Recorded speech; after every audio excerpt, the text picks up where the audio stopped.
Баршаға сәлем. Сіздермен бірге Балжан Тұрдалы. Қазір таңда онлайнда Instagram, TikTok арқылы табыс табуды үйрететін, блог жүргізетін эксперт-наставникпін.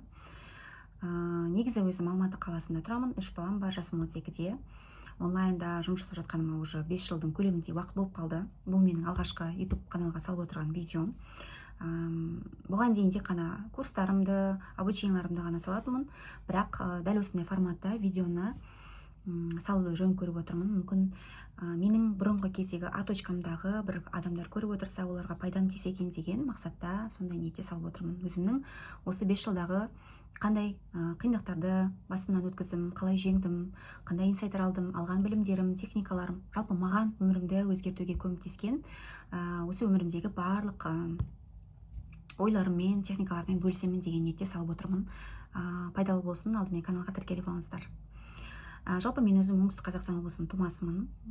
Отбасымда бір ғана қызбын. Мен анам жалғыз өзі тәрбиелеген.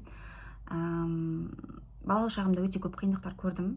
Бірақ мен сияқты адамдар өте көп шығар. 90-шы жылдары сондай бір қиын кездер болды ғой. Аллаға шүкір, қазір таңда жағдайым жақсы. 30 жасыма дейін мен барлық өзімнің базалық хотелкаларымды, үйімді, машинамды 10 рет шетелге шығып, ай сайынғы обороттарымды 10 миллион, 20 миллионға дейін жеткізген. Қазір таңда академия основателімін, интеллектум деп аталатын. Кез келген онлайнда табыс тауып көргім келеді деген қыз-келіншектерге көмектесемін. Балалық шағымда қиындықтар өте көп көрдім. Бұрындары ойлайтынмын, Аллах тағала неге мені осындай қиын өмірге берді екен, неге басқа біреулерде барлығы бар деп ойлайтынмын. Кез келген адамның сондай сұрақтар болады ғой. Неге біреулер бай да, шіріген бай, кәдімгі үйі бар, машинасы бар, жыл сайын шетелге демалады, миллиондық, миллиардтық обороттар жасап жатқан бизнесі бар, жүріп тұр, уайым қайғысы жоқ да, ал біреулерде дым жоқ. Тақыр кедей, не үйі жоқ, не машинасы жоқ, не нормальный мардымды жалақы әкеліп отыратын жұмысы жоқ, өмірі бір қиыншылыққа толы. Сондай адамдар неге солай жаратқан деп ойлайтын. Неге Алла тағала барлығын бірдей теңдей бөліп бере салмайды деп балалық шағымда солай ойлайтынмын. Мектеп кезінде ғой. Барлығы орта болса, средний дейді ғой, мысалы, үйде машинасы бар, теңдей бөліп, бай да емес, кедей де емес, орташа. Неге солай болмады екен адамдарда? Егер де сондай болатын болса, өмірде қылмыс болмайтын еді, өлтіру, зұлымдық, алдау, арбау деген болмайтын еді ғой деп ойлайтынмын. Енді ол кезде кішкентай балжанның ойлары ғой. Бірақ уақыт өте келе, білім ала, өмірге деген көзқарасым өзгерді. Жалпы осы онлайнға келіп, менің өмірге деген көзқарастарым өзгерді. Онлайн негізінде көбісі ойлайды, ауадан ақша жасайды деп. Я келсем, ауадан ақша жасаймыз. Бірақ ол ауадан ақша жасау үшін де біз қаншама түнімен ұйықтамаған түндер болды, білім алуда болды, әрекеттер болды, құлауда, сүрінуде, жылауда, қиналуда болды, қарызға батуда болды. Бірақ біз онлайнда қазір таңда табыс тауып жүрген адамдар, біз бақытты болуды, бай болуды таңдадық. То есть жертва болып, бір орында отыра беріп, адамдардың каждый комментарийіне хейт жазып отыру емес, керісінше өз өмірімізді қолымыздан келгенше өзгертуді таңдадық. Сол себепті де қазіргі таңда біз ауадан ақша жасап табыс табамыз. Жалпы инфобизнесі, инфо деген ақпарат, бизнес деген бизнес түрі. Өзіміздің білімімізді үйрету арқылы, сату арқылы табыс табу дегенді білдіреді. Инфобизнес қазір қарқынды дамып келе жатыр, ол артқа қарай ешқашан кетпейді деген ойдамын. Себебі онлайн бізде қазір таңда идің өзі қалай алға қарай жүріп жатыр, иә.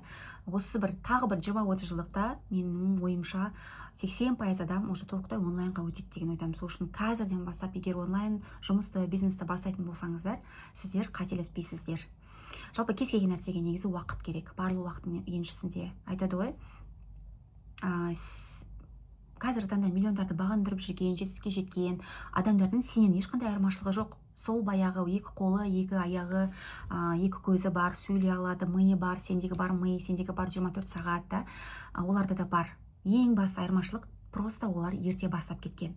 Демек, бұл жерде маңызды нәрсе уақыт. Уақытқа байланысты. Адам уақытын жоғалтпау керек. Уақыт ең басты байлық. Ол ақша, ол бірде бар, бірде жоқ. Ертең бар, бүгін жоқ деген сияқты ғой. Ал уақыт ешқашан қайтып келмейді. Оны біз никогда орнына келтіре алмаймыз. Тек қана өкінеміз. Сол үшін де мендегі басты құндылық ол уақыт. Мен өте дисциплинированный адаммын. Осы онлайнға келіп, өзімнің дисциплинамды, менде и так өзі 50% дисциплина болатын, бірақ онлайнға келіп 100%-ға дейін жеткіздім Алланың қалауымен. И қазіргі таңда менің блогымда мен саморазвитие, жаңағы өзіңді дамыту, самооценкаңды көтеру, қалай ақша потогыңды ашасың, қалай қарыздан құтыласың, миыңды, мышлениеңді қалай өзгертесің. Жалпы алла тағала айтады ғой, құлым өзінің халін, ойын өзгертпейінше мен оның өмірін өзгертпеймін деген. Демек барлығы мына біздің миымызда. Когда біз миымызды, ойлау қабілетімізді, өмірге деген көзқарасымызды өзгертеміз, біздің өмірімізге де жақсы жақтар келетін болады. Это как балалық шағымызда бір кішкентай ойыншық болушы еді ғой, мынандай калейдоскоп деуші ме еді, бүйтіп қараған кезде дүрбімен әртүрлі мынандай тастардың әсерінен бізге басқаша көрінетін өмір, яғни айнала. То есть бір қызыл тастың көлемімен көрсең, ол саған қызыл болып көрінеді. Егер қара таспен көрсең, ол қара сияқты болып көрінеді. Демек, бұның барлығы бізге байланысты. Сен өмірді қалай көресің? Егер өмір мүмкіндіктерге тола, мен өзімнің өмірімді еңбек етсем, өзгерте аламын, барлығы менің ойымда, менің қолымда деген ой болатын болса, міндетті түрде сіз өзіңіздің деген мақсатыңызға жетесіз. Ал егерде біз өмірге басқа көзқараспен, то есть жертва санасында, кедей санада көретін болсақ, маған бұйырған тағдыр осы шығар деп қабылдайтын болсақ, онда Алла тағала әрине біз не ойлаймыз, соны береді. Айтады ғой Алла тағала, құлым мен туралы қандай ойда, мен сондаймын деген. Егер мені беруші, әр-рахман, әр-рахим деп танитын болса құлым, мен сондай боламын. Яғни жомарт боламын, оған беремін, мейірімді боламын дейді. Мүмкіндіктерге толы етем оның өмірін дейді. Жүрген жолын жеңілдетем дейді. Ал егерде мені жазалаушы, жаңағы өте жауыз, қатал деп танитын болса, мен онда сондай боламын дейді. Оның өмірінде үнемі сынаққа толы, жазалауға толы болады дейді. Сол үшін барлығы ең бірінші кезекте өзімізге байланысты екен. Біз қалай өмірді қабылдаймыз, біз қалай Аллахқа жақындаймыз. Біз өзімізді таныған сайын Аллахқа жақындаймыз. Себебі Аллах тағала бізді махаббатпен жаратқан, өзінің 99 есімін әрбір адамда, әрбір құлында көргісі келеді. Жалпы мен Алланы солай танимын. Аллахтың 99 көркем есімдері арқылы. Жалпы біз сіздерге былай түсіндіре кетейін. Негізі менің ойымша, әрбір адамның өміріндегі қиыншылық, то есть травма дейма қалай қазіргі тілмен, ол бұны сындыру үшін берілмеген, керісінше мықты қылдыру үшін берілген. Оған бірден бір дәлел өзім боламын. Мен өзім әкесіз өскендіктен бізде жылына 15 рет, 20 рет квартира ауыстыратын кездерде болған. Мен мектеп қабырғасында оқыған кезде 4 мектеп ауыстырғам. Себебі үнемі көшіп қонып жүретінбіз. Нан таппай отыратын кездерде болатын. Қиын кездер болды енді, вагонда тұратын кездер болды. Қазір есіме алсам, керісінше мен бұл күндерге шүкір етем. Мені мықты қылдырды ол күндер. Қазір сол күндердің арқасында мен өз өміріме өзім жауапкершілік алып отырмын. Әрбір қылығыма, әрбір іс-әрекетіме, тәуекеліме, әрбір өмірімдегі қабылдаған шешімдерге өзім жауаптымын. Айтады ғой, сенің бүгінгі күнің, қазір мысалы қиындықта отырсың ба, демек оған өзің кінәлісің. Ол өзіңнің ойың елегіндегі, өзіңнің бұрын кеше қабылдаған шешімдеріңе байланысты. Ал егер ертеңгі күнің, болашағың жарқын болуын қаласаң, онда бүгінгі күнді пайдалан дейді. Бүгінгі саған келіп отырған мүмкіндіктерді пайдалан, дұрыс шешім қабылда дейді.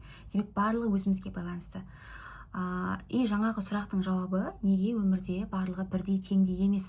Кішкентай кезде бала балжанның қойған сұрағына жауабы қазір келіп отыр маған. Есейген кезде, білім алған кезде, өзімнің 30 жасыма дейін барлық хотелкаларымды орындап, белгілі бір өмірдің деңгейіне жеткен кезде, менің ойым, Алла тағала егер де барлығын бірдей теңдей етіп жаратқан болатын болса, онда өмірде өмір как жол болмайтын еді. Ол бақытты жұмақ сияқты болатын еді. Адам алға қарай ұмтылмайтын еді, адам дамымайтын еді, адам зона комфортасына кіріп кетіп отыра беретін еді. Тіпті может быть кері кететін беді, потому что ода барлығы бар ғой.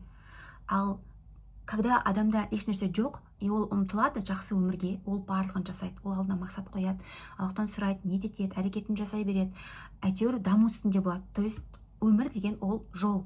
Сен сол А точкаңнан Б точкаңа дейін кетіп бара жол. И сол жолда саған қандай қиындықтар кездеседі, сен оны қалай жеңесің, қалай өз мақсаттарың, арманыңа жетесің, қалай өзіңді марапаттап Аллахқа шүкір етесің. Солай сенің ойың да өмірің де өзгеріп, сен өз мақсаттарыңа жетіп атасың.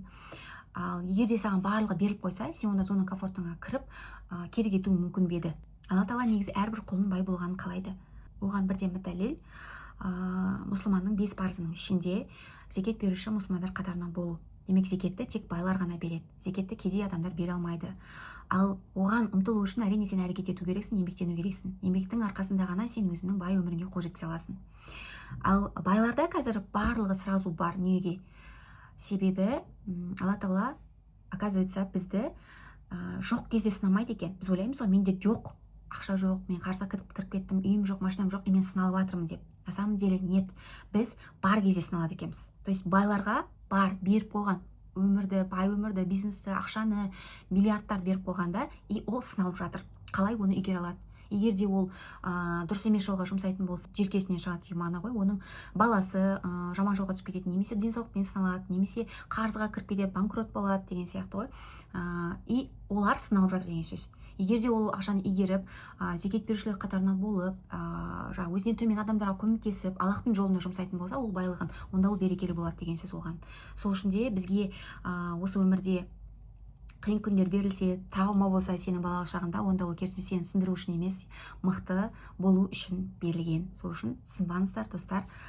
Алдағы уақытта иншалла барлығы жақсы болады. Тек қана ниет етіп алға қарай жүре беріңіздер. Каналға тіркеліп қойыңыздар. Алғашқы видеом, қатты сын айтпаңыздар. Келесі жолы да сіздермен өзімнің мақсат қоюдағы техникалармен, әдістермен бөлісетін боламын.